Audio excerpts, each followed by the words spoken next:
जब शिवगढ़ दौड़े दौड़े गए तो रास्ते में एक बकरा दिखाई दिया महाराज, और उसी बकरे का सिर लेकर के शिवगढ़ भगवान शिव के पास आ गए, ला करके बाबा को दे दिया, और बाबा ने राजा दक्ष के लगा दिया महाराज।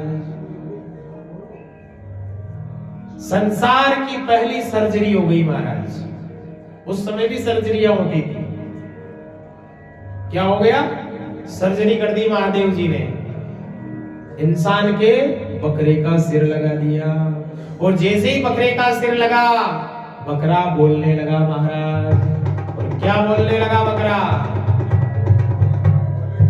बम बोले बम बोले बम बम बम, बम बोले बम बोले बम बम बम, बम बोले बम बोले बम बम बम, बम बोले बम बोले बम बम बम, बम बोले बम बोले बम बम बम, बम बोले बम बोले बम बम बम, बम बोले बम बोले बम बम बम,